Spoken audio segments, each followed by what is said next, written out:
E aí, pessoal, boa noite a todos. Vamos dar início a mais uma reunião magna do Hospital São Lucas, né, no nosso 35º ano, a reunião de número 1478.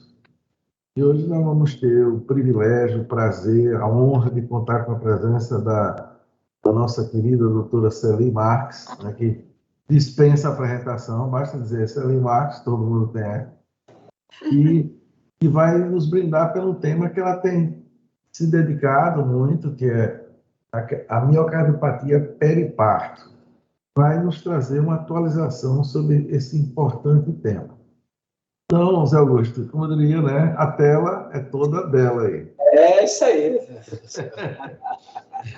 Eu peço aos colegas que liguem os microfones, né, para facilitar a apresentação da doutora Celi, e depois, na discussão, nós voltaremos. Celi, fique à vontade. Boa noite a todos. Vou tentar aqui compartilhar. Luiz, fica atento aí se eu tiver uma dificuldadezinha, né? Deixa eu ver aqui. Vamos ver aqui. Eu sempre tenho uma preocupação inicial. Estão vendo? Tá ouvindo tudo direitinho? Tudo perfeito, Celi. Tá percebendo, né? Então, boa noite a todos. É sempre um prazer muito grande dividir, compartilhar qualquer coisa, qualquer assunto que me convidam com vocês. Primeiro, porque estou em casa, né? Isso nos dá uma tranquilidade muito grande. Segundo, que eu estou fazendo nada mais, nada menos do que partilhar o dia a dia com algum conhecimento, algo que a gente está fazendo, tendo a oportunidade de ir discutindo ao longo da nossa convivência. Agradeço a todos os participantes, em nome dos que não fazem parte do São Lucas, nem daqui da sociedade. Em nome da Glaucia, eu agradeço aos colegas que, por acaso, eu não vi, mas alguns vão estar também presentes, será muito prazer. Bom, como Souza disse, não precisa de apresentações, aqui é só para mostrar uma figura que eu acho muito interessante. Isso é um desenho, uma ilustração do Pete Michelis, que ele é bélgico, e fez, que eu acho assim, de uma beleza muito interessante, de uma certa maneira complexa, como é a complexidade das doenças cardiovasculares na mulher, e a miocardiopatia periparto está inserida, né, no período onde a mulher é mais vulnerável, e isso nos traz uma percepção do quanto da carga de peso existe as doenças cardiovasculares na mulher. É interessante que nessa figura e na vida nós temos sempre alguém a acompanhar, e aqui está um companheiro acompanhando a condução do processo. Eu vou definir e fazer essa atualização indo da definição às gravidez, as possibilidades de engravidar ou não que a mulher tem diante da miocardiopatia periparto. Como definição, a miocardiopatia periparto é uma entidade nosológica que traz muita confusão em termos até para que haja, muito tempo passou com dificuldades até de se congregar uma série de publicações, de estudo, de registro, até por conta da própria definição da doença. Então, em 2010, o European Heart Journal foi publicado o trabalho, a definição da Associação Europeia de Cardiologia, junto com o grupo que estuda cardiomiopatia. E eles definiram, e daí passou a se seguir essa definição até os dias atuais, de que a cardiomiopatia periparto é uma doença, uma cardiomiopatia idiopática, que se apresenta com uma insuficiência cardíaca secundária do ventrículo esquerdo, com a disfunção importante do ventrículo esquerdo, no final da gestação ou nos meses que precedem o parto. Onde, o que é importante, nenhuma outra causa de insuficiência cardíaca seja encontrada. Então, automaticamente, seria um diagnóstico a princípio de exclusão. E o ventrículo pode não estar dilatado no momento ainda, mas a fração de ejeção, ela deve estar reduzida abaixo de 45%. Então, diante dessa definição, a sociedade científica começou a se organizar mais e aí, inclusive, buscar em busca de incidência, em busca de se agregar em termos de conhecimentos e experiências para que se pudesse chegar a uma etiologia, uma fisiopatologia mais definida. E isso é o que dificulta muitas vezes o tratamento e o diagnóstico o mais preciso e rápido possível. A incidência dessa disfunção sistólica severa do ventrículo, que surge em mulheres saudáveis no final da gestação, ou muito mais frequente depois do parto, nos primeiros meses, tem sinais e sintomas inespecíficos. E é muito semelhante à cardiomiopatia dilatada. A sua incidência, ela varia geograficamente. Observe aqui que nesses dados da África do Sul, Alemanha e Estados Unidos, representando globalmente essas diferenças e os impactos dos fatores econômicos e genéticos, provavelmente, nessa doença, mostra que na África do Sul, 57% ela ocorre no pós-parto, 1 a 3 meses do pós-parto, e 43% ocorre 3 a 6 meses pós-parto. Às vezes ocorre até mais tardiamente. Na Alemanha, é semelhante esse aparecimento da periparto no pós-parto, de 3 a 6 meses, também seguida. Mas notem bem que na Alemanha, que são países mais desenvolvidos, e nos Estados Unidos, paradoxalmente, um terço disso, ou até menos, ocorre no anteparto, quer dizer, no finalzinho da gestação. O OPAC, que é o Registro Europeu de Doenças Cardiovasculares, talvez o maior registro que exista globalmente, mostra que 7% ocorre 7% de cardiomiopatia entre as doenças durante a gravidez. E a cardiomiopatia, que é a mais prevalente entre as cardiomiopatias, é 32%. A miocardiopatia periparto leva 25% desse percentual.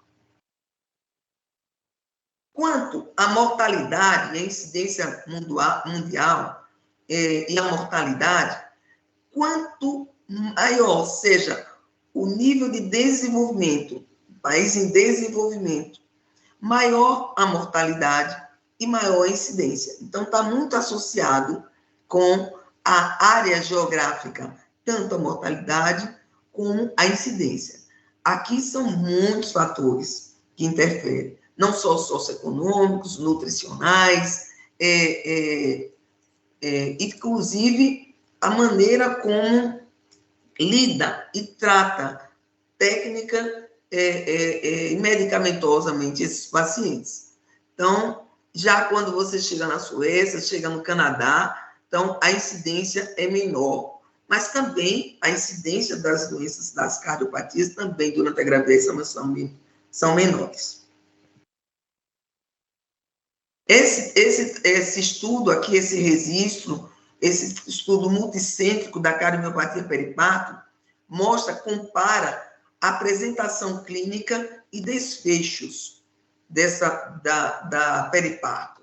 Então, observe que na Europa, que congrega vários países aqui na Europa, a Alemanha, América do Norte, a Nigéria, observem que a média de idade é semelhante. A mulher, ela tem uma idade em torno de 30, 40 anos de idade, é uma mulher mais idosa, entre aspas, do ponto de vista de gestação.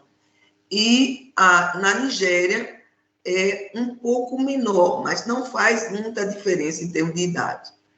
Já a NIRA, são sempre NIRA 3, são sempre pacientes graves, NIRA 3. Fração de ejeção está em torno de 30, 25, 30. Abaixo é necessário que seja abaixo de 45%, e a faixa é em torno de uma média de 30%. Então, mostrando também a diferença regionais dessa patologia. E a etiologia continua sendo desconhecida. Sabe-se que é multifatorial, a predisposição genética, há deficiências nutricionais, existe teoria, existe, inclusive, constatação de miocardite viral, alterações autoimunes, e o importante que se deve levar em consideração é que uma das grandes contribuições para a etiologia é o próprio estresse hemodinâmico da gravidez. Mas, falando um pouco contrário a esse fator, é que na gravidez em si, sem cardiomiopatia, as máximas alterações fisiológicas ocorrem no segundo trimestre, e é onde aparece mais sintomas de ICC, inicia os sintomas de ICC. E na periparto é mais tardiamente. Então, se há ou não, e o peso dessa contribuição como fator exclusivo é impossível. Como fator coadjuvante, é bem possível que seja um dado a mais. Hoje, nos dias mais atuais, é o estresse oxidativo e a indução que induz a fatores antiogênicos que mais se advoga como um fator etiológico.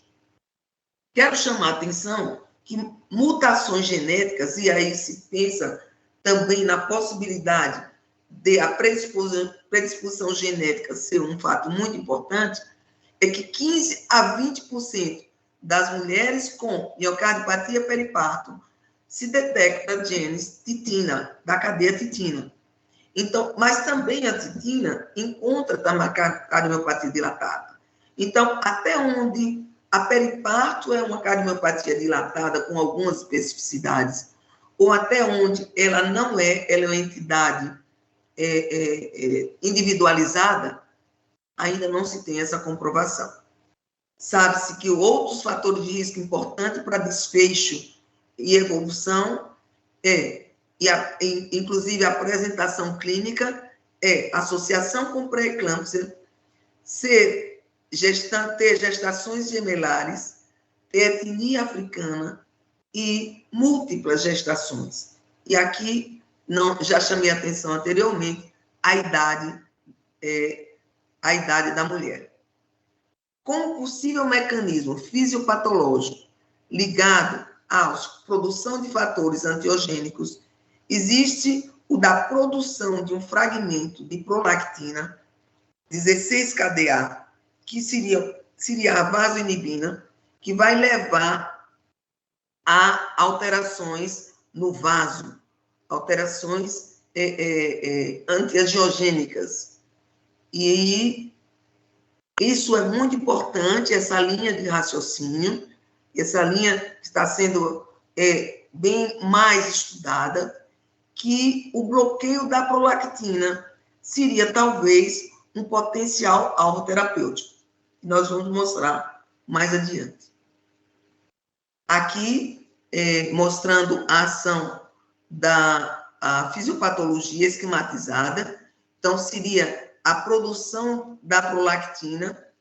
Essa produção ocorreria uma alteração na deleção e surgiria um elemento, o que é o 16-KDA, né, que viria a produzir microRNA e posteriormente, microcirculação, homeostase alterada, alteração, desequilíbrio da homeostase, produzindo fatores inflamatórios e fatores proapoptóticos, inclusive. Aqui uma contribuição de patógenos, né, que quer seja viral ou outros patógenos, que iriam produzir também fatores inflamatórios, que recrutaria células inflamatórias e levaria a mais disfunção endotelial. E juntando a produção do SLT1, que é da placenta, produzido pela placenta, que é um fator inibitório também de alteração e lesão vascular, com esses todos, alteraria a diminuição do fator de crescimento endovascular, e aí fecha-se a cadeia. O que é importante aqui? Atentem para isso, que a bromocriptina, que é um fator, um dopaminérgico que inibe a produção da prolactina, talvez, ou seja, já porque já é se utilizado, ainda não está como uma medicação totalmente reconhecida para essa situação, mas que mexe com todo esse mecanismo e que algumas pacientes respondem bem com o uso adequado da droga. Para completar, só para melhorar esse pensamento, esse raciocínio acoplado das várias possibilidades fisiopatológicas, aqui está exemplificado a prolactina, quando haja a catepsina D, que é encontrada em várias células e que surge com um processo inflamatório, atua na 16-KDA, né, que é um fragmento da prolactina, e essa desencadeia a disfunção, tanto a disfunção endotelial, que leva a uma apoptose até morte do cardiomiócito, e com isso, havendo uma suscetibilidade genética, esse fator é agravado, assim como a placenta, quando libera o seu fator durante a pré-eclâmpsia, né? A pré-eclâmpsia, a liberação do SLT1, então, que atua no fator contrário ao fator de crescimento endovascular, também levando à disfunção endotelial e à mesma linha de adoecimento e morte do cardiomiócito. Essa relação de pré-eclâmpsia, gravidade e periparto, cardiomiopatia periparto, já não é da agora. 2013, e um pouco antes disso, mas em 2013, essa publicação e várias outras mostram que 22% dessa associação, existe 22% da associação de pré-eclâmpsia grave e aparecimento de pericardiopatia.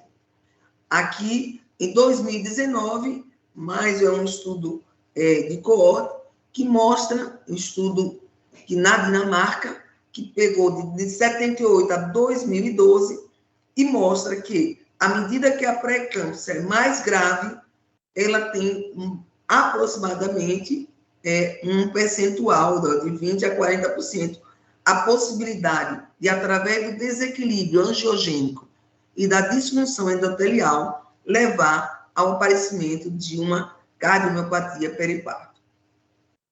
Então, são duas grandes vertentes.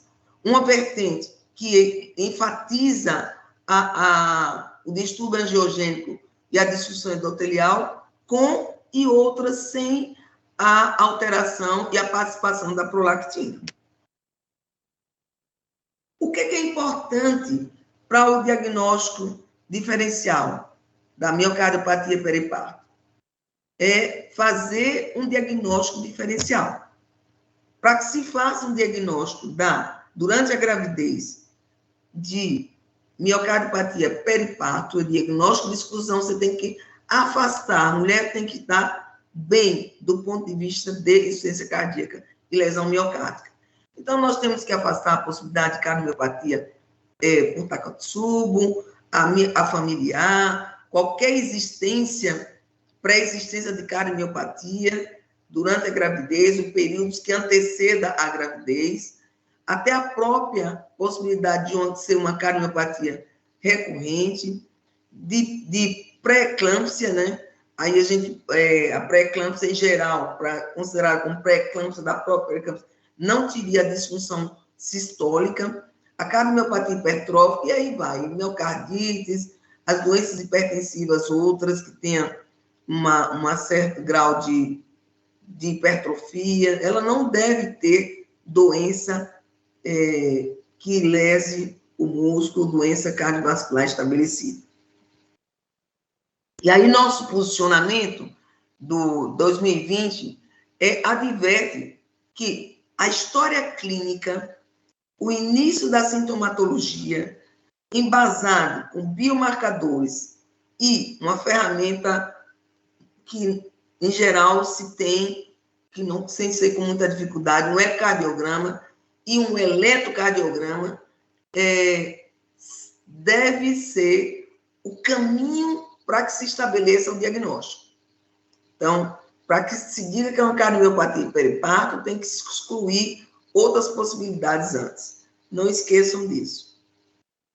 E os testes diagnósticos recomendados para avaliação inicial, a Sociedade Europeia, European Heart Failure, mostra aqui em 2019 com uma simplicidade muito grande, que é o exame clínico, sempre o eletrocardiograma, o BNP, ProBNP, um ecocardiograma, um raio-x de tórax, a ressonância, scan, a angiografia, isso é posterior, secundário, muito esporádica a essa necessidade. Não se deve aguardar esses exames, ou a possibilidade de ter esses exames para se dar um diagnóstico, avaliar e tampouco acompanhar. Como seria, então, o tratamento da miocardiopatia peripártica? Evidentemente, se ainda existe o concepto, tem que se ter cuidado com os inibidores de ECA, os antagonistas receptores da aldosterona, contraindicado a sacabutril, valsartana e vabaradina. Não tem dados suficientes para poder, e até dados teratogênicos dessas drogas quando utilizadas.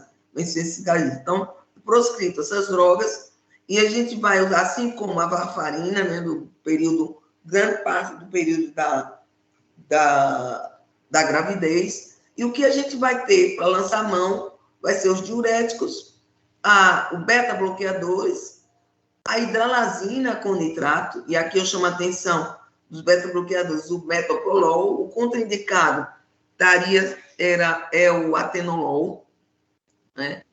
E a digoxina também seria de uso nessa situação.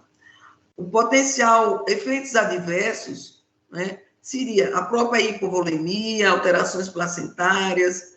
É importantíssimo, em qualquer situação que se use beta-bloqueador na gestante, a bradicardia e hipoglicemia, que pode levar a retrato de crescimento intrauterino, e inclusive também durante o parto, tem muita atenção em relação ao feto, ao bebê, né? E durante a lactação, eles também são permissíveis. Bom, se em geral, permissível durante o parto, é permissível durante a gestação. Então, esses são... E o tratamento é advertências que a paciente está grávida. Então, são os bem reconhecidos medicações que podem afetar o binômio mãe-feto. E aqui eu chamo também a atenção para a possibilidade do uso, e vai ter momento que vai ser necessário usar a anticoagulação. Modelos animais foram elaborados para que se possa encontrar, durante o tratamento, a justificativa do tratamento, mostrando a linha determinante, o caminho determinante da ação do 16-KDA, que é proveniente da glândula pituitária, da prolactina, né? E essa prolactina, ela vai ocorrer a liberação maior peri e pós-parto, principalmente no pós-parto, que é no momento da amamentação. São os meses que se seguem ao parto. Então, aqui é uma pesquisa com um ratinho nocaute estate 3, que é uma deleção que ocorre aqui no momento das alterações do cardiomiócito, e esse aumento dessa expressão da catepsina D vai fazer com que haja uma forma de antiangiogênica e pró-apoptótica do fragmento 16-KDA. E que isso vai promover o que nós já mostramos, a disfunção tanto vascular como miocárdica. Então, se quebrarmos essa cadeia, né? Se quebrarmos essa cadeia com a bromocriptina, e aqui nós temos, além da bromocriptina, nós não temos a bromocriptina assim, de uso para uso corrente, mas nós temos a cabergolina. E a cabergolina, a semelhança da bromocriptina, e com algumas facilidades, porque ela não é trombogênica, ela tem um tempo de duração mais prolongado.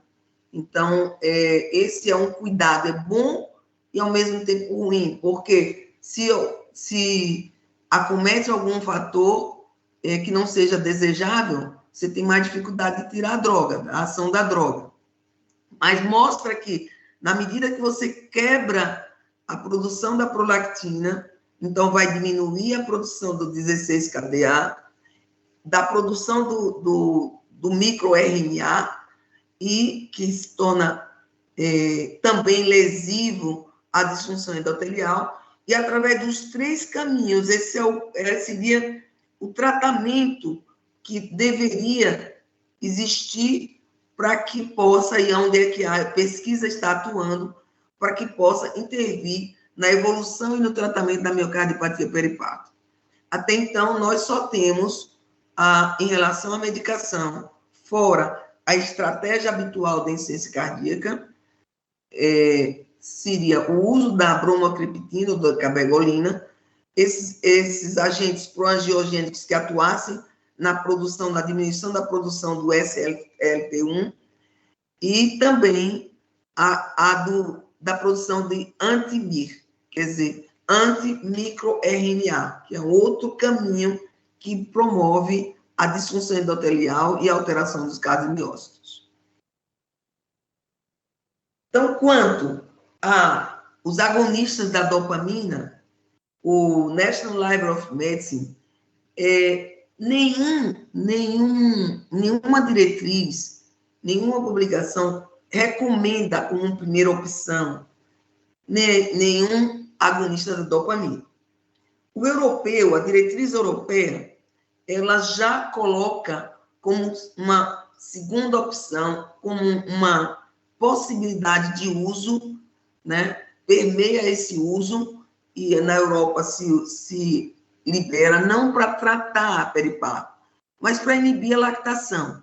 E com esse caminho, essa possibilidade de inibir a lactação, sabe-se do efeito da prolactina e do 16-KDA em relação à possibilidade de ser a causa de atuar na fisiopatologia. Então, à medida que se interfere dessa maneira, se trata a periparto, a disfunção ventricular que ocorre na periparto. Nós temos uma experiência nos Estados Unidos, nenhum nos Estados Unidos. Os Estados Unidos não é recomendado, né? Nem a cabergolina, e com a atual, e a bromocriptina tem que ser com cautela, uma possibilidade já, talvez até quando se use, já seja um uso já um pouco mais tardio do que o necessário. Porque o que modifica o diagnóstico é o tratamento no início dos sintomas. No início dos sintomas. São fundamentais para a recuperação ventricular. Então, aqui nós temos no Brasil uma experiência da doutora Regina, em Fortaleza, talvez, eu acredito que ela seja a pessoa que tenha mais experiência na área de periparto com relação às gestantes e intervenção com cabergolina. E mostrando resultados fantásticos. com o uso da cabergolina. Ela não é trombogênica, então isso facilita muito, que a bromocriptina é trombogênica. A mulher, por si só, durante a gravidez, já tem suas possibilidades maiores de desenvolver eventos tromboembólicos, tromboses e outros. Então, essa é uma grande vantagem. É um uso que é um uso bem mais tranquilo, né? Bem mais tranquilo em relação à bromocriptina, que nós também não temos experiência aqui no Brasil. E o emprego dos inibidores da prolactina junto ao tratamento otimizado da IC, não que a cabergolina você não vai fazer o tratamento da insuficiência cardíaca. É o diferencial na recuperação da função ventricular. Isso, o nosso posicionamento, ele assumiu essa responsabilidade de mostrar esta possibilidade de tratamento. Aqui está alguns trabalhos. O que nós temos de comunicado científico são trabalhos, né, de apresentação de casos, não tem um randomizado, é difícil fazer estudo randomizado com gestante, é muito difícil. E nós temos aqui o tratamento com a dopamina, que no caso aqui foi a cabergolina, da Regina. Nós temos trabalhos italianos, dinamarqueses. Aqui é um trabalho também de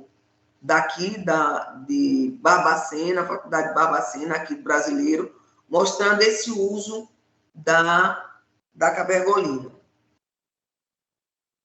Além de tratar, nós temos que monitorizar essa paciente. A paciente com a cardiomiopatia periparto, ela, mesmo que ela acometa as mulheres com a idade mais avançada, mas também ela tem em mulheres mais jovens, e elas provavelmente vão querer ou irão engravidar, mesmo sem ser programado. E aí nós temos que monitorizar esses pacientes. E o tratamento durante a gravidez, para ter uma gravidez, se houver possibilidade de uma gravidez subsequente. É sempre muito complexo. Por quê? Porque 50% dessas mulheres, elas regridem e recuperam a função ventricular. O strain, hoje o eco já mostra um pouco de possibilidades mais seguras dessa recuperação. A ressonância, alguns exames mostram, dá uma segurança maior, mas mesmo assim, a doença pode recrudescer, pode reaparecer numa outra gestação. Então, para monitorizar essa mulher, deve-se começar antes da concepção, no fim do 3º trimestre, no 2º trimestre, primeiro mês depois do parto e depois do parto em si, né? Primeiro mês antes e depois do parto. E um mês seguinte. Só que a gravidez, depois, ela pode aparecer com 3 meses, 4 meses, como vocês viram, pode aparecer com 5 meses, até 6 meses, e caso até mais tardiamente. Então, é um momento de muita dificuldade você conceber, você permitir essa gravidez subsequente. Tem que ter muito cuidado. E, para isso, a falta de evidência sobre a real recorrência da cardiomiopatia em gestações subsequentes, ela não autoriza desaconselhar a concepção em pacientes que, de fato, recuperam a função ventricular. Ela não autoriza, né? Desaconselhar. Mas o aconselhamento também tem que ser uma decisão muito bem compartilhada. E a contracepção, ela deve ser discutida assim que possível, e nesse caso, lançar mão de implantes subcutâneos de liberação de progesterona ou dispositivos intrauterinos é a primeira escolha, e sempre o estrogênio deve ser evitado. Aqui, esse artigo, essa publicação é de 2020 do Jack, que mostra que na gravidez subsequente a pré-concepção na primeira visita, é importante já se levar isso, é importante se ter um eco basal e um BNP ou ProBNP, níveis de acompanhamento, são aquelas 3 princípios de acompanhamento. Eco, o BNP, né, ou ProBNP, e eletrocardiograma. É muito importante. Saiu uma publicação sobre eletrocardiograma e a baixa voltagem, que dá uma ideia de, digamos assim, de permanência de alteração miocárdica, baixa voltagem, o seriamento também do eletrocardiograma. Você ter o eletrocardiograma basal antes, logo após o parto e nos segmentos posteriores. Os riscos maternos, menos de 20% tem a recaída, né? Tem retorno, mas ocorre uma severa deteriorização, é raro, mas quando ocorre, pode levar até a morte, né? E a recuperação subsequente é alta. Então, é difícil você não ter, com essas evidências todas que existem, é difícil não recomendar. O medicamento deve continuar com beta-bloqueador, que aqui a recomendação é o metoprolol.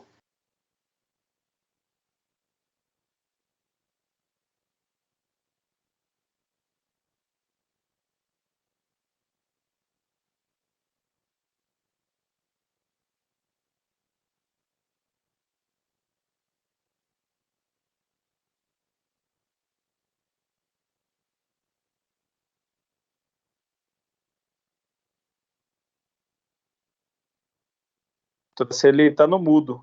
Está no mudo, Celi.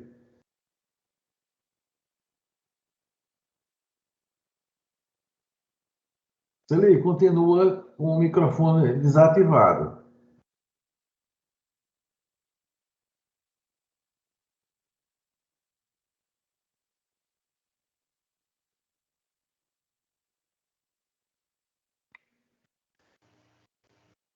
Meu computador, ele ganhou vida própria. Ouviram? Estão ouvindo? Agora sim. Agora sim. Vocês perderam desde onde? Desde que momento? Estava ali, você falando ali do beta-bloqueador, metoprolol, e pronto. E dali em diante não vimos mais nada. Aqui. Isso. Nas gravidez subsequentes. Não Isso. sei. Então, mas assim, não foi muita coisa que eu falei, foi do uso do beta-bloqueador, que é uma ferramenta muito importante, né? Isso quando a fração de injeção ela estiver recuperada acima de 50%. Né? Já se a fração de injeção não recuperou, então a possibilidade de risco é muito alta. Então, mais de 50% tem falência, tem deteriorização da função ventricular, se ocorrer outras gravidezes. Então, sem recuperação de fração, é contraindicado. Tá?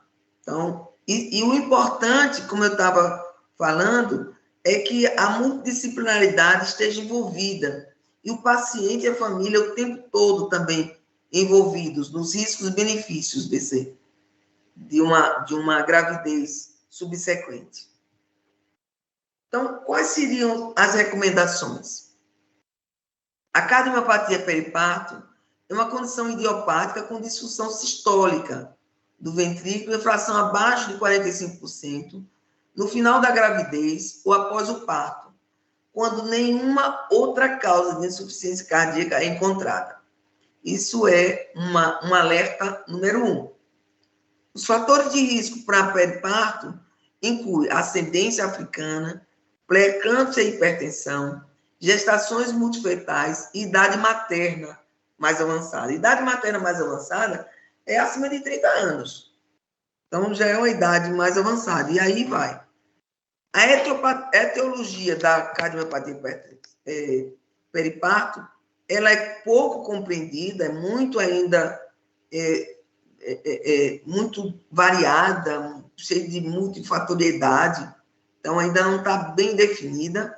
Os estudos existentes sugerem que é uma doença vascular desencadeada por alterações hormonais periparto, que é relacionadas à prolactina, com produtos de degradação da prolactina com efeitos vasculotóxicos, como é o caso da produção da 16-KDA. E estudos genéticos identificaram variantes patogênicas, que é a titina, o gene da titina, em pacientes afetados, apoiando, então, essas duas hipóteses. A alteração genética, né, fator predisponente ali favorável, e alterações vasculotóxicas. O diagnóstico é muitas vezes tardio. Por quê? Porque se sobrepõe à gravidez normal. É a paciente que cansa no final da gestação, é a paciente que fica demasiada. Então, isso é mesclado, fica confuso. Parece descritivamente que não é, que é simples, mas não é. Então, isso muitas vezes se deixa de fazer uma avaliação mais precisa. Então, atenção à história da paciente. A ecocardiografia é necessária para o diagnóstico. Trombos intracavitários devem ser descartados quando a fração estiver muito reduzida, porque a mulher ela tem alto risco de tromboembolismo. Os preditores de desfecho adversos incluem a fração de ejeção no momento do diagnóstico. Se a fração estiver abaixo de 30%, os desfechos serão piores. Se tiver ascendência africana, se a paciente for obesa, desenvolvido pré-eclâmpsia, tiver com VD muito dilatado, ou uma disfunção do ventrículo direito e trombo.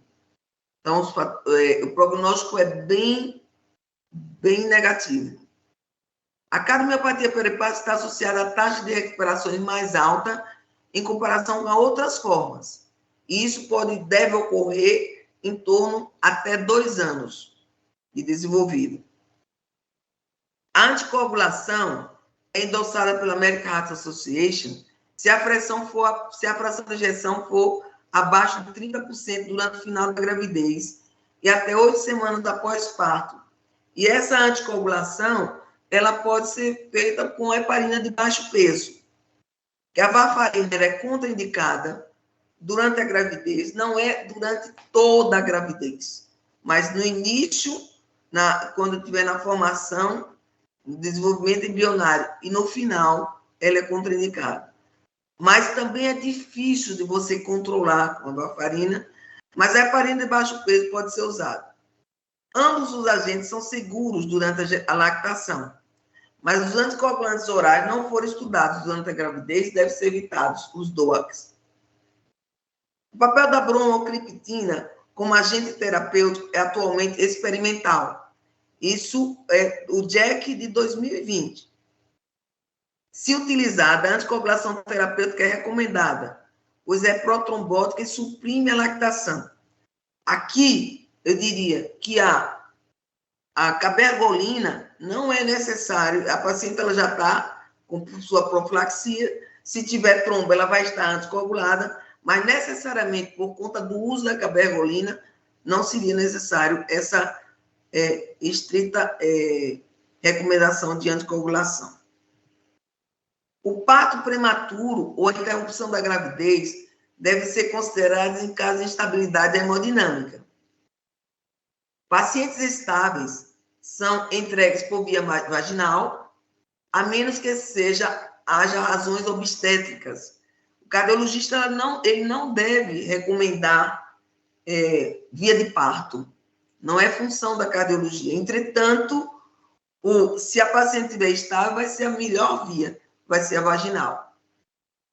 O risco de descompensação pós-parto deve ser antecipado. Então, está sempre em mente a possibilidade da descompensação pós-parto. Como a prolactina foi implicada na patogênese da cardiomiopatia peripática, as diretrizes europeias desaconselham a amamentação. Então, aí abre aquele espaço, como que eu falei, do uso da cabergolina, o uso da bromo, durante essa fase.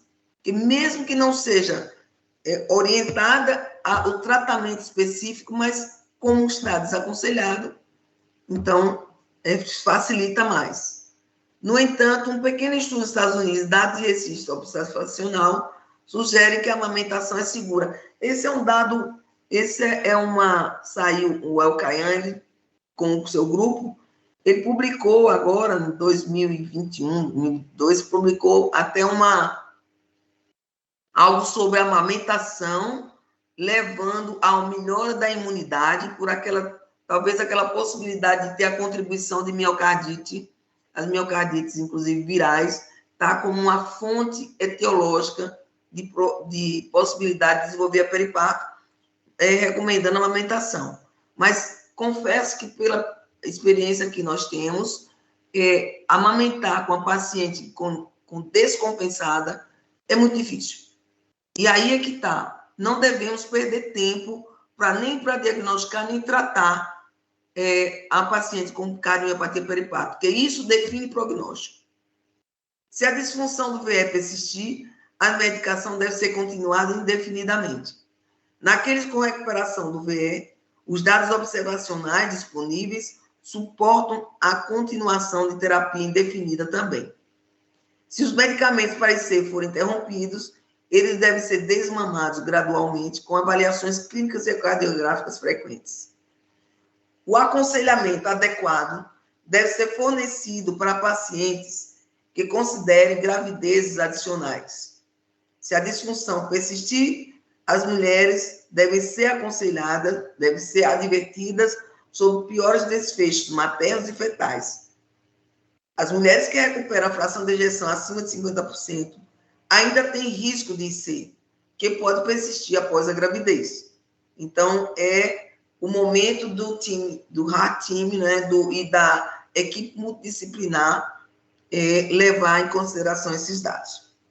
Bom, isso é tudo que eu tinha a apresentar. É um tema que eu gosto muito, não sei se a Regina está presente, que outros colegas que lidam aqui também, Aracaju, a Sheila, todos, sempre nós temos algum caso de periparto, e às vezes o que nós temos aqui é o fato de que, como não tem segmento, pelo menos nas maternidades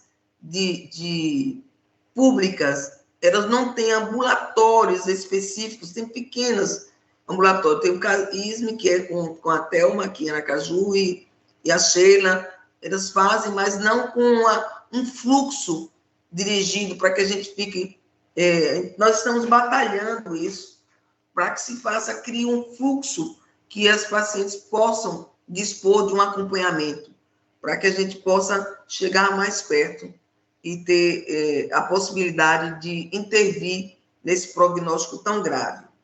Eu quero aqui convidar todos vocês a participar do 2º Simpósio Internacional de Doenças Cardiovasculares na Mulher, dia 17 de setembro de 2022, e o subtema será a mulher no mundo contemporâneo. Nós teremos que reinventá-la ou simplesmente contemplá-la, porque eu acredito que o simpósio, no mínimo, ele vai fazer com que tenhamos essa reflexão. Se a gente não está, através de publicações em menor quantidade, mais necessário, mais publicações em relação às mulheres, né? Em relação à cardiopatia, em relação às doenças congênitas, que hoje é uma realidade, as mulheres com doenças cardiovasculares, doenças congênitas engravidarem. Enfim, todos nós temos que ter esse conhecimento. E nós convidamos vocês para o dia 17 de setembro de 2022. Se vocês, inclusive, tiverem o celular na mão, vocês já podem fazer a inscrição. Está aí, pelo QR Code, é só apontar para a sua tela e você faz a inscrição. Eu dou só 2 minutos, vocês fazem a inscrição, para que não perca essa oportunidade, que nós traremos representantes de nome, tem o mexicano, tem o americano, para falar um pouco de cardiopatia né, um pouco da saúde cardiovascular na mulher, e, inclusive, a doutora Gláucia, que está aqui presente, ela vai abrir com a doutora Valquíria umas palestras que vão mostrar a nossa realidade brasileira, e o quanto nós temos que nos organizarmos para ter dados suficientes para melhorar a saúde cardiovascular da mulher. Muito obrigada, Souza. Muito obrigada, Zé Augusto. Eu sempre que vocês me convidarem, eu estarei aqui para mostrar um pouquinho do que a gente faz, um pouquinho do que a gente pensa em relação à doença cardiovascular da mulher. Uma grande oportunidade que a Sociedade Brasileira de Cardiologia, que meu pessoal aqui do Nordeste me deu e que eu estou tentando, pouquinho em pouquinho, devolver a vocês com um pouco mais de conhecimento nessa área. Esperamos vocês lá, obrigada. E não deixem de fazer aí, mas eu vou deixar nos grupos todos para que façam. O ano passado nós tivemos 1.087 inscritos. Esse ano eu queria pelo menos uns 1.200. Parabéns, Celê. Sem dúvida nenhuma, acho que a meta vai ser atingida, Celê. Bem, você cobriu, né, como a gente já imaginava, com muita didática, né, e atualização, esse tema tão importante aí, que é a miocardiopatia periparto, né? Antes de abrir, Celê, aqui para a discussão, eu gostaria de fazer uma pergunta a você. Antes de... logo quando eu vim aqui para cá, no roteiro, eu via muito mais miocardiopatia periparto do que vejo atualmente. Porque, sim, logicamente, apareceram, talvez, provavelmente, porque tem pessoas que se dedicam mais a isso, né? Como você, Sheila e tantas outras. Um dado que eu chamo aqui, eu lembro que eu considerava muito de gravidade, quando a miocardiopatia não reverte em até 6 meses, era um sinal de que, sem dúvida nenhuma, a gente estava diante de um quadro grave.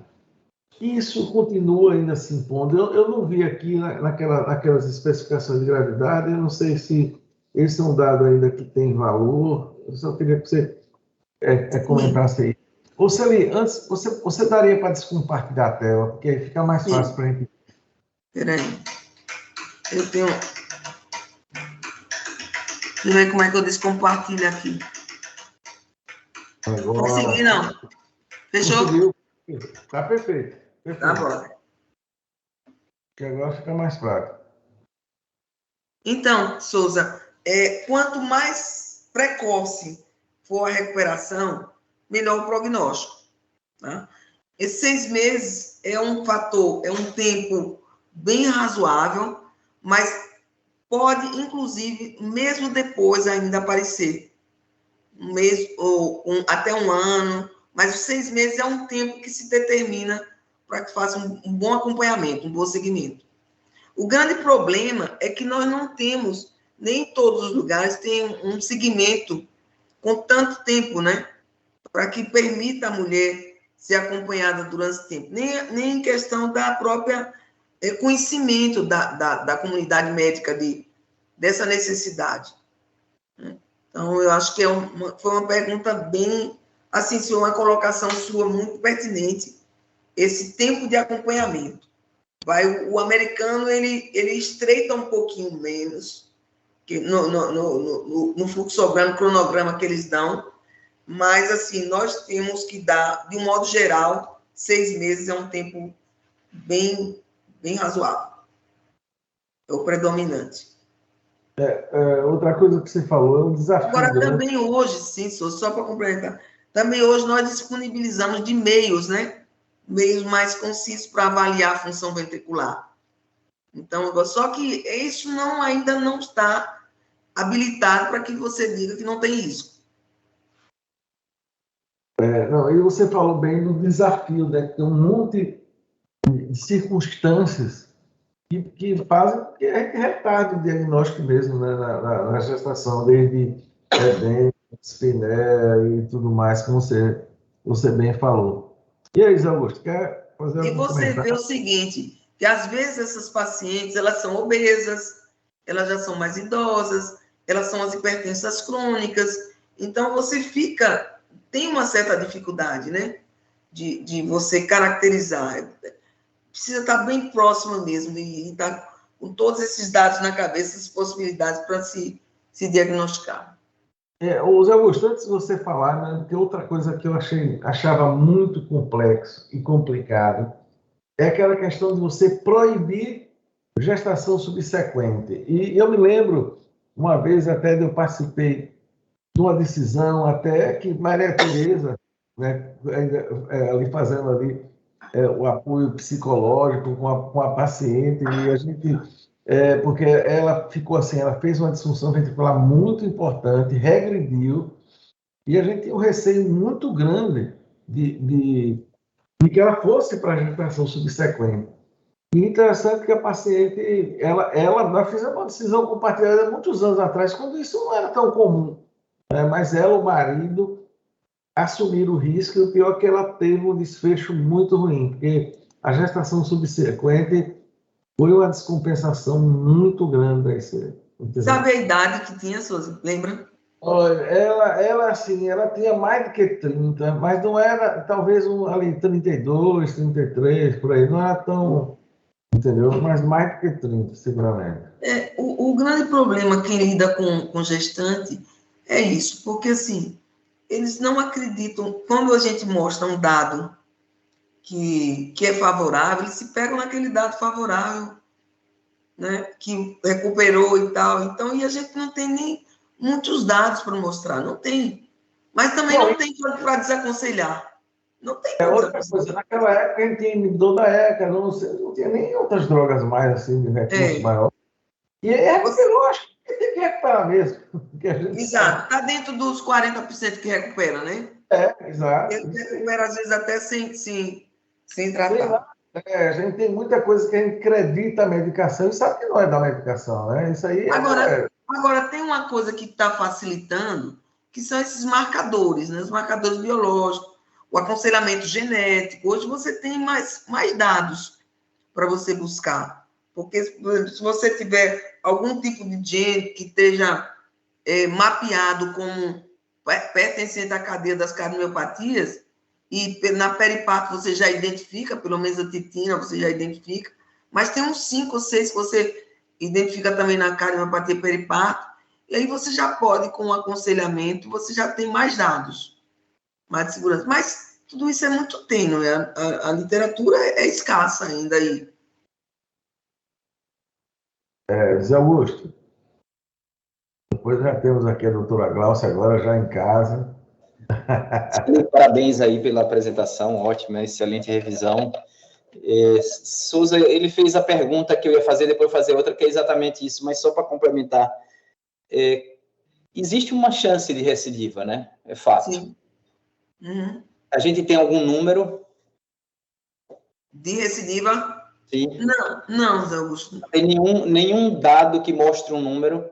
Tipo 10%, 20% que recidiva, não tem dados. Você veja, eu acho uma situação extremamente complicada não oferecer ao paciente um número, porque eu acho que é uma decisão só dele. Não acredito que a gente tenha marcador para dizer quem vai ter recidiva ainda, e eu acho que valeria um levantamento mesmo, um estudo de decisão compartilhada, formal, porque é muito sério você ter uma disfunção ventricular, recuperar e outra em seguida, né? Dificilmente você não vai selar seu prognóstico de vida, né?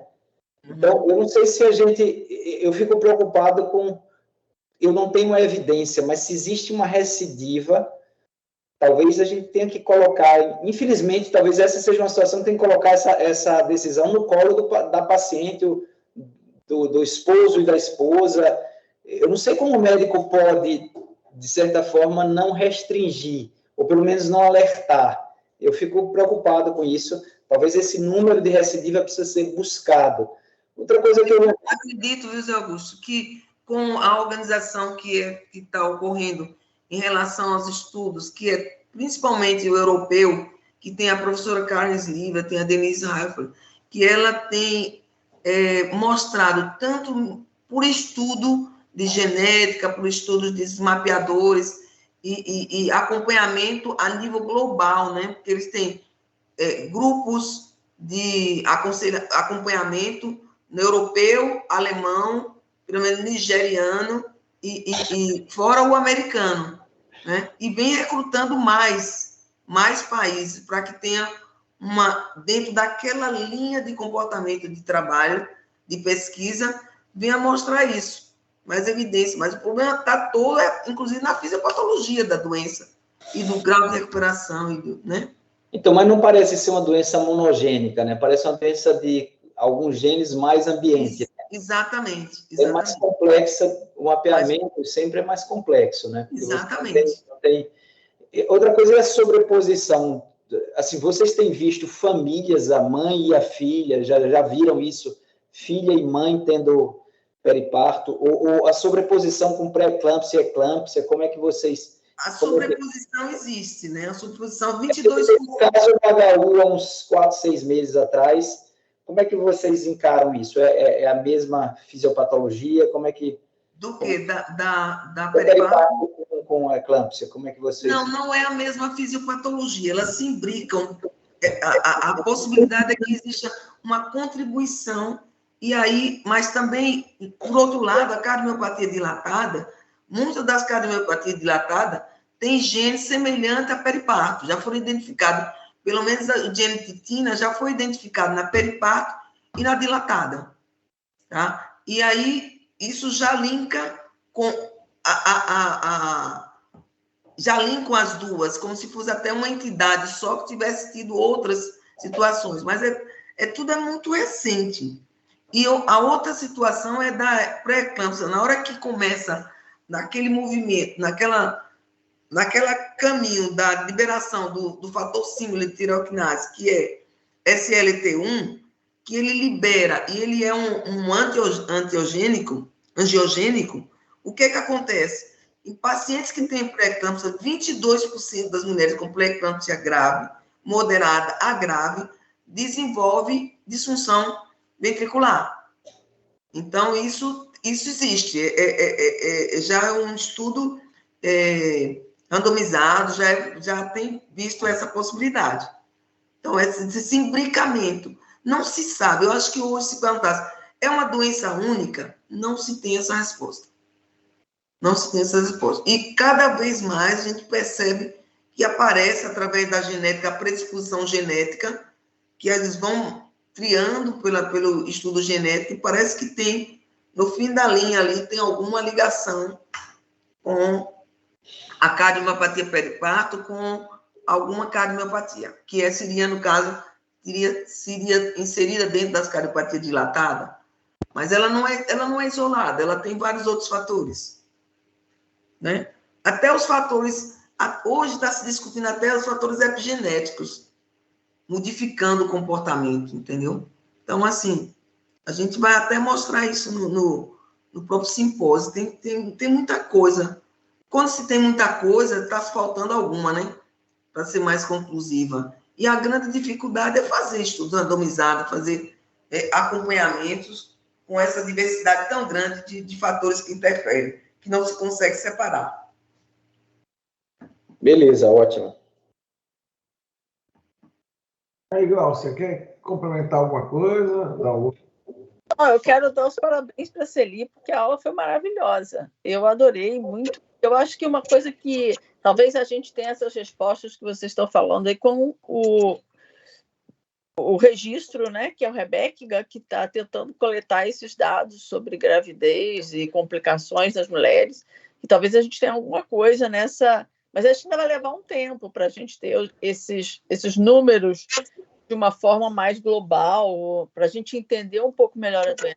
E o que a gente percebe, pelo menos o que a gente lê, é que o que a gente mais precisaria é um acompanhamento dessa gestação ao longo do tempo, com mais consultas pré-natais, para que você possa tentar fazer esse diagnóstico precoce e tentar acompanhar essa gestante, né? O que a gente vê em todas essas complicações da gravidez. A gente até publicou um artigo agora numa revista de pediatria, onde o número médio de consultas de gravidez é inferior a 6 consultas a gravidez inteira, de consulta para nascer.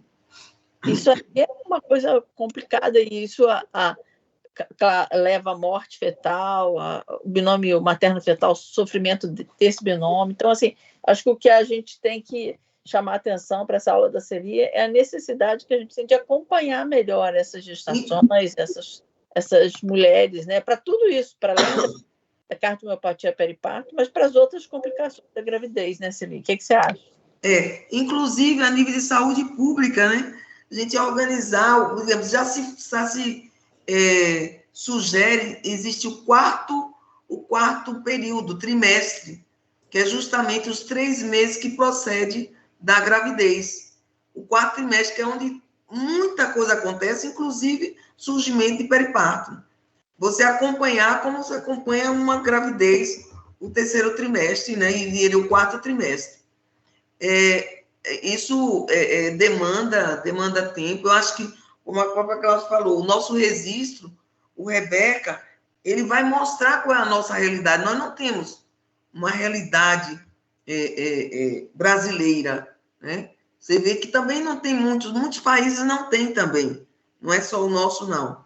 Eu acho que foi uma iniciativa, assim, muito, muito legal da doutora Valquíria, todos nós do departamento, para que a gente possa ter esses dados para trabalhar a nossa realidade.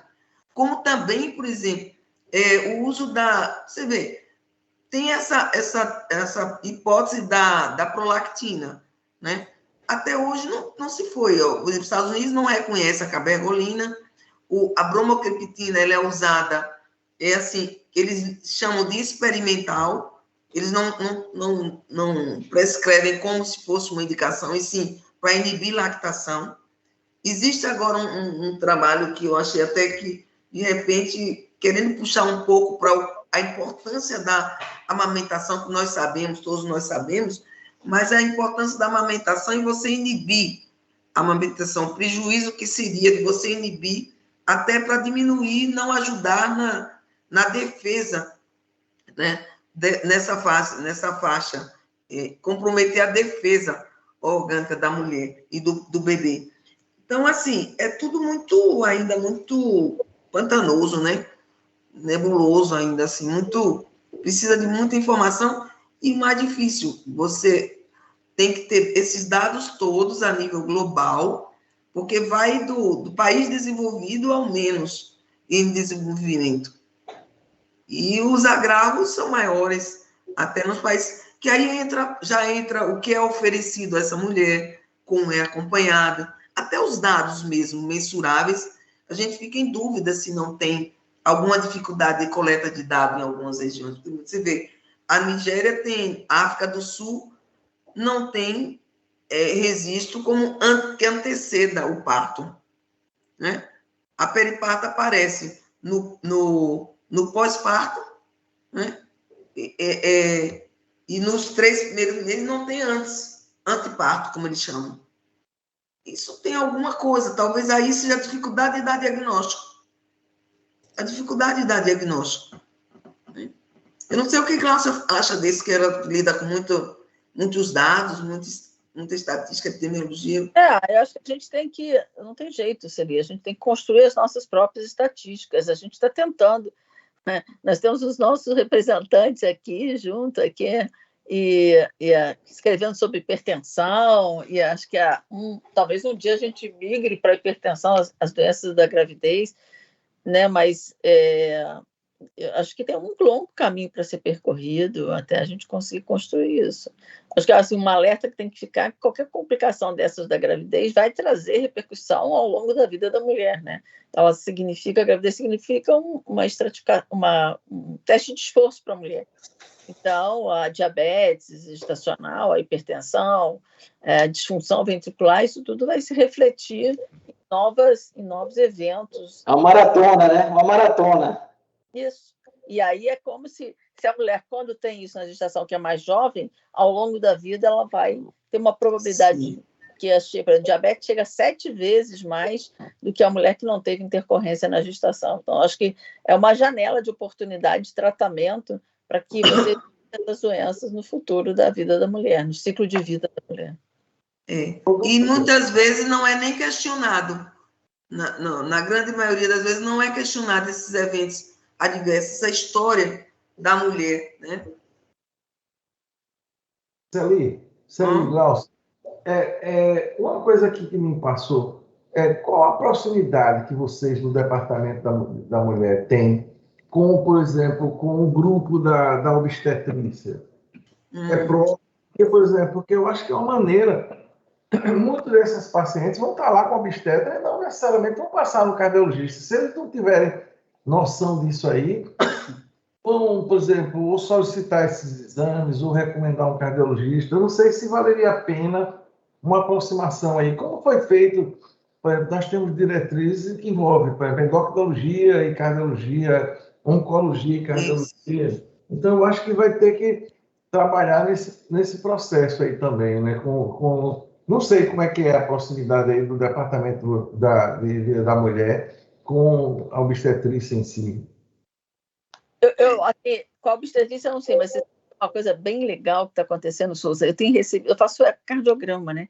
E eu tenho recebido agora as ginecologistas pedindo ecocardiograma, não só pedindo eco, mas pedindo lipidograma, pedindo carótida para estratificação de risco. Bem interessante. Eu acho que assim, esse movimento a gente conseguiu ganhar os ginecologistas.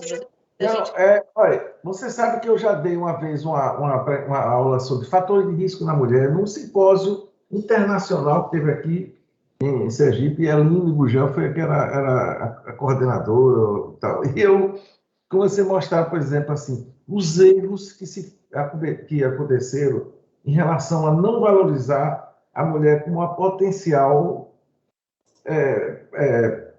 de risco para a doença cardiovascular. Então, no início, mostrando que a culpa era da própria mulher, depois mostrei as sociedades americanas, as sociedades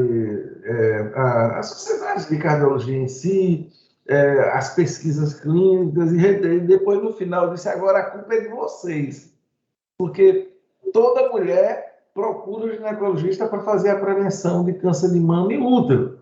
Mas vocês não dizem que a mulher tem 5 vezes mais chance de morrer de infarto ou derrame do que de câncer de mama e útero. Então, aí eu lembro que isso aí foi uma coisa que assim, parecia muito contundente e uma realidade. Hoje em dia eu já tenho realmente também, como você está falando aí, já ginecologistas já fazendo isso, né?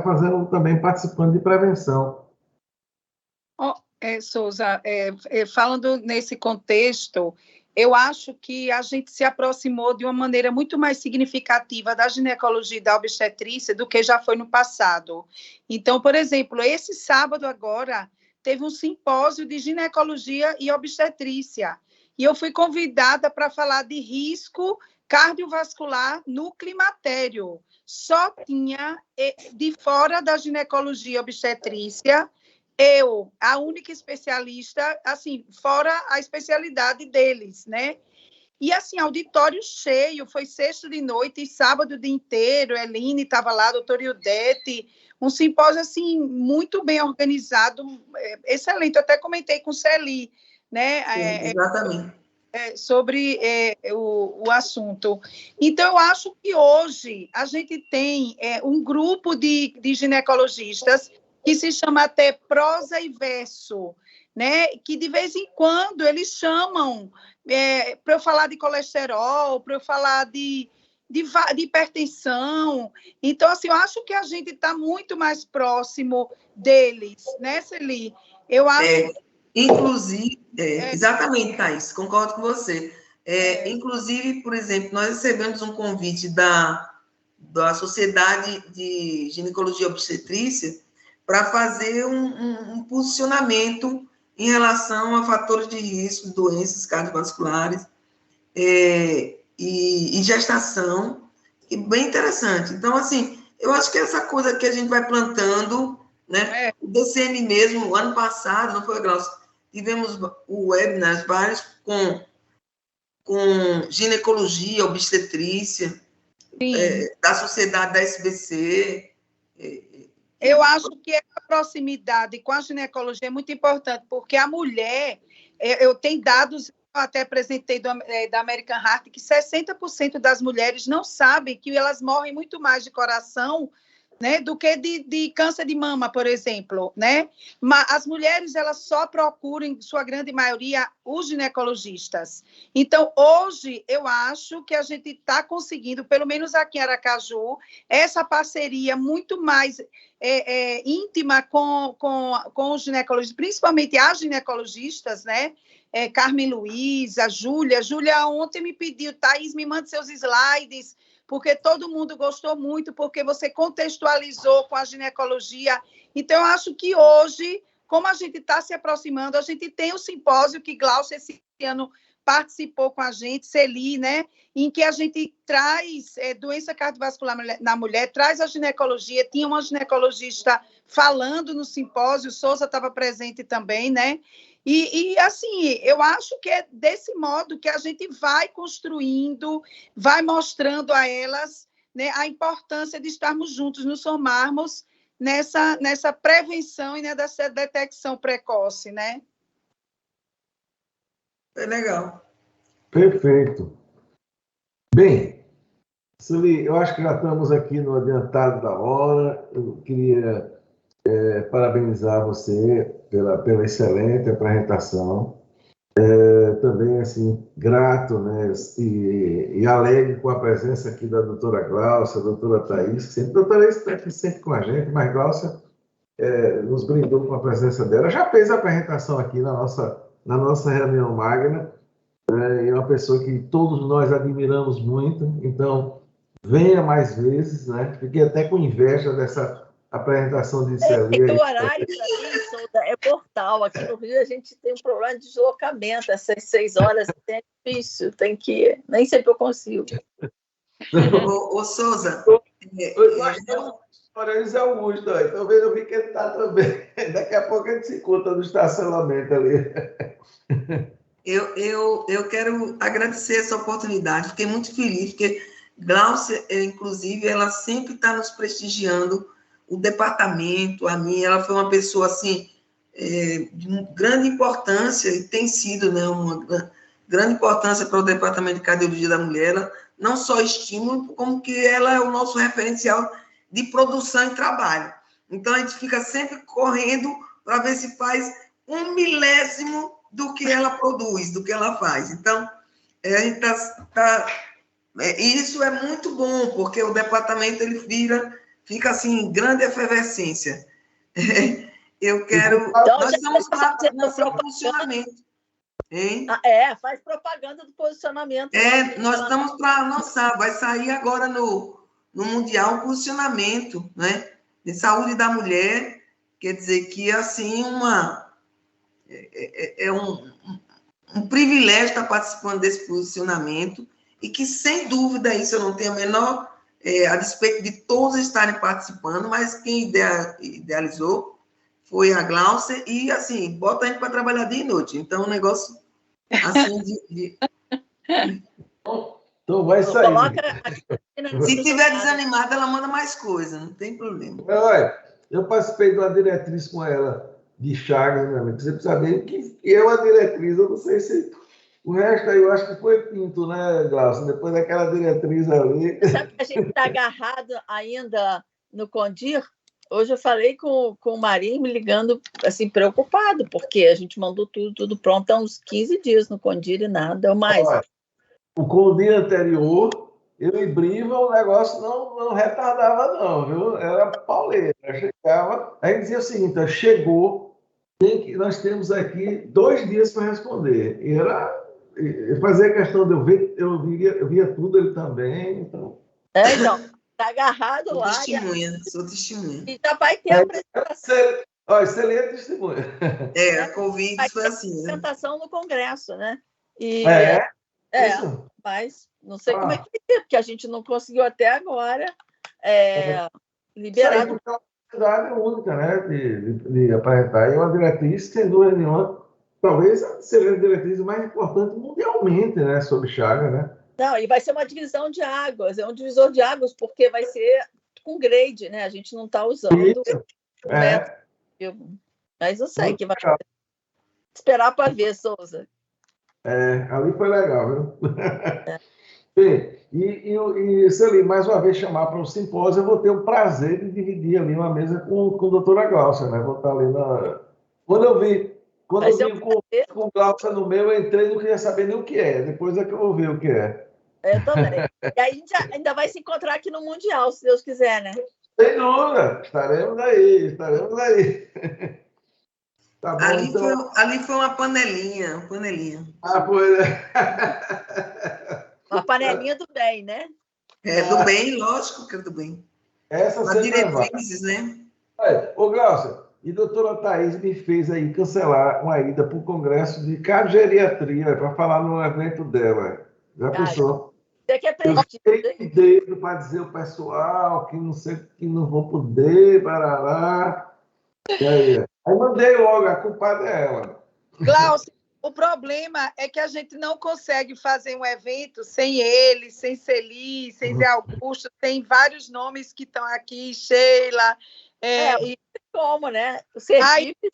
Aí o que acontece, né? A gente tem que contar com os amigos, né? Nessa e, na verdade, abrilhantam, né, nossos eventos, né?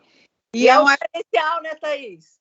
Com certeza, com certeza. A gente vai fazer um metabologia. A gente está trazendo aí André Espósito para abordar mais a metabologia, mais um evento multidisciplinar, onde a gente vai ter hepatologista, endócrino, psiquiatra, né, para falar das compulsões alimentares, entendeu? E enveredando pela obesidade, né? Eu acho que vai ser bem bacana. Sheila aí está me ajudando. Celi vai estar viajando, vai estar na Europa. É uma tristeza, uma pena, né? Celi vai estar na Europa passeando, mas vai ser bem bacana. Vai ser um evento bem... a gente está fazendo com muito carinho. Legal. Bem, então, então, mais uma vez, obrigado a todos pela presença. Glaucia, todos. Até a próxima terça, mais uma vez. Viu, Glaucia? E quando quiser nos brindar com alguma palestra, é só dizer, olha. Vai ser um prazer. Isso. Viu? Você sempre é muito bem-vindo aqui. Obrigada, gente. Obrigado pelo carinho. Pessoal, boa noite a todos e até a próxima terça.